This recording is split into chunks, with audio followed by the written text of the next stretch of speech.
Okay, actually the objective of this sharing, right, is about the following. How do you present what you have done for your e-poster, sorry, your FYP project into an e-poster. The point is this: when a person look at your poster, they get an overview of your project, and obviously if it's easy to read, easy on the eye, it's much easier to understand, of course. So let's take a look at the others. Okay, so yeah, this is what I've mentioned just now. Is a visual representation of your research. It should be concise and focused, and it should explain your research through visual representations like graph, schematics, tables, etc. Just a quick check. Do you have that for your project? Have, okay. And as well as there's some other strategy pertaining things like font and color that you can do. Okay, now I'll just give you a quick glance on how the past year's project looks like.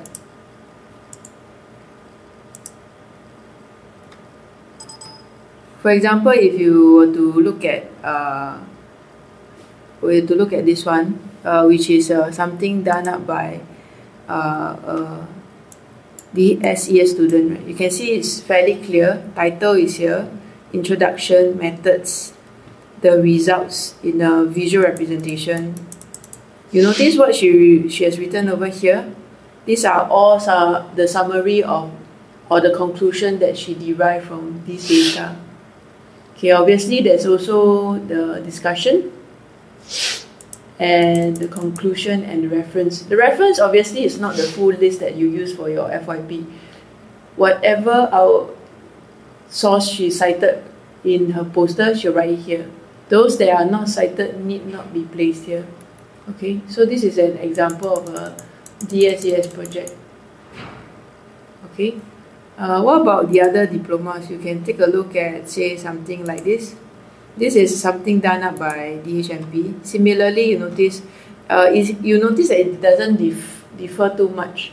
You still have the introduction, the methodology, the results. It's a bit cramped, but you try to explain what the project is about and the conclusion. So you notice that the sections are very similar. Okay, and what if you are doing a more qualitative work, meaning there's very little tables and stats? Well, you can always use smart art to talk about the themes, because for qualitative study, you tend to pick up themes and then you will explain from there. So similarly for this one, this student is doing a so-called solution-based project, introduction, approach, and her findings, and the themes she derived from her evaluation. Okay. So now coming back, here are the key points about poster layout. You need to look at the background, how you organize the text, the data, pictures, as well as the text and picture, graph and tables and balance. So we go one by one. Okay, you must understand that if you use photographs as your background, right, when it's expanded on your projector, it will look like it's quite blurred because of the pixelation. So you may need to use black or darker background. Okay, or you may use color. Try to have contrast, of course, and try not to have those filled back patterns that, and in the end, make it look like what we call like a 3D picture. So this is a bad example. You can tell for these three examples, they are not very clear. So typically, right, in a poster, you have, as you can see in the three examples, intro, methods, and results. So imagine this is the part of a poster, the title is always on top, the intro is always on the top left-hand corner of the top row, and then the conclusion will always be at the bottom or bottom right-hand corner. Okay, so quick one, let's take a look at hers. For this student, intro at the top. You can see visually the flow goes nicely to the bottom. Okay, And discussion, you need to put in a, it's really more of a very concise point form statements that you have derived from your report. And make sure they are linked to your objective or hypothesis. Okay? If possible, please acknowledge the collaborator or grant support. In this case, for finance project, it's not relevant to you. And as I said, for reference, just cite those that are critical. Okay, how should it be seen? Your text, right, should be read 4 to 6 meters away. Your assessor on the day of assessment should be sitting at the classroom, the middle table, and your poster will be projected. So this means the font that you use need to be of this that is stated over here. Okay. Try to create a double space or 1.5 spacing between the lines so it's clearer to see. And if you can, use shorter sentences. That's about your text. So far, any question? Okay. Do you understand what's left justification? Yeah, left to right. So let's just say in this case,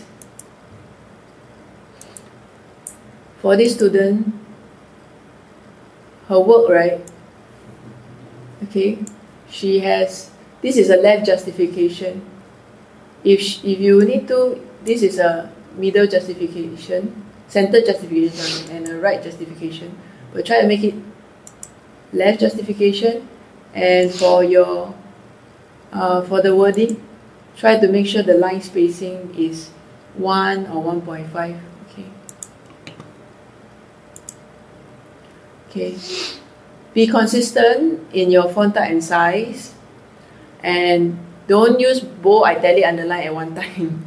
Okay, and spell check, of course. Okay, the graphs, right, is very similar to what you have submitted for your project. Likewise, the labeling rules are the same. So please, if you can label directly, okay. And the common mistake about finance project students is that it tend to be a bit too cramped in terms of the graphics.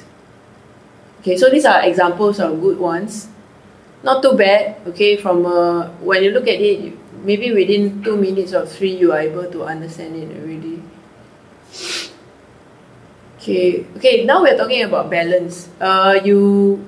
Some people will opt for 1 column, some people opt for 2 columns, some people opt for 3 to 5 columns of the poster. It depends on what's your sense of aesthetics. Okay, so let's take a quick check. This is how many columns?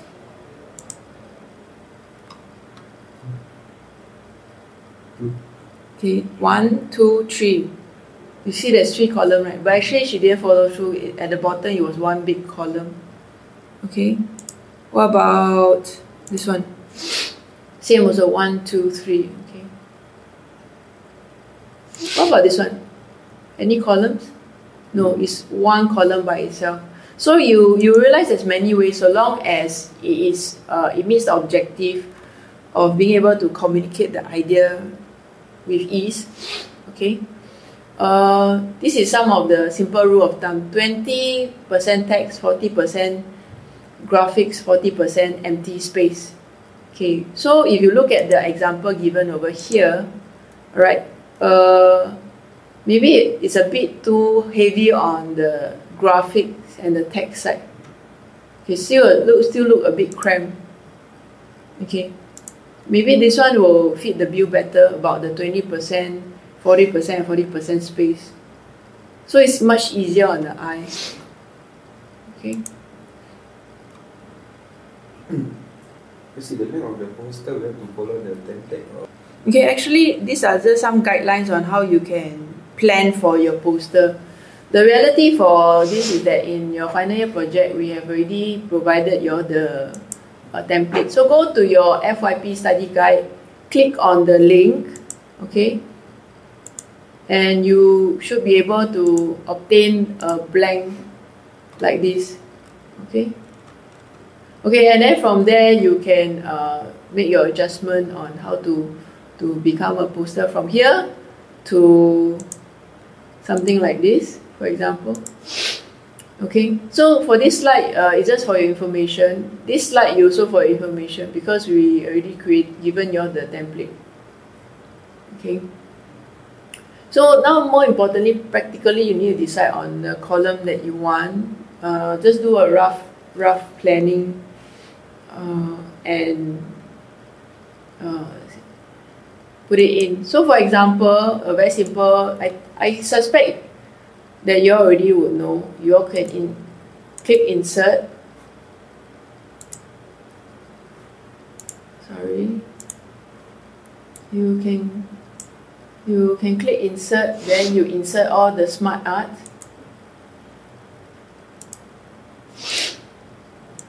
Okay. The smart art can be, for example, the themes of things that you have done.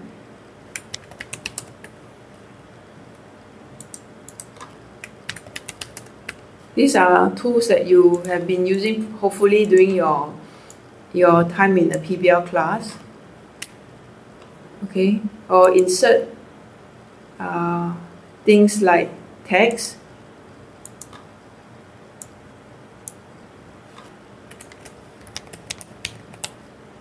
For example, so these are all the tools PowerPoint can offer for you, and obviously all the graphics and all this you can copy from your report directly into Word. Okay, and these are some tips again. All right, so as usual, just do a check. Okay, quick one. Please submit a PPT version to your assessor, sorry, your supervisor, and into the portal. Okay, but before you do that, look at this point that is mentioned here. Just go to a facilitation room in RP and try to project it and see if it can be read. If you have a friend to help you look at it, it's even better to minimize all mistakes. Okay. So once again, here are some more samples of it. 3 columns. So this person used orange and black contrast. 2 columns, 2 columns.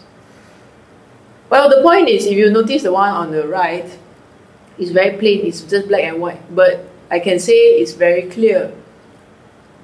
So it's really a balance of you trying to be clear and presenting something aesthetically, I would say, pleasing.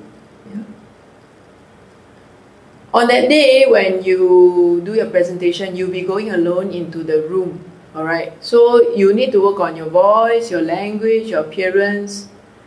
I like to point out this one, which is an easy thing for you to do. Please dress appropriately, be in a smart attire. The hemline, make sure it's low enough, okay? And shirt is loose enough. And speak clearly.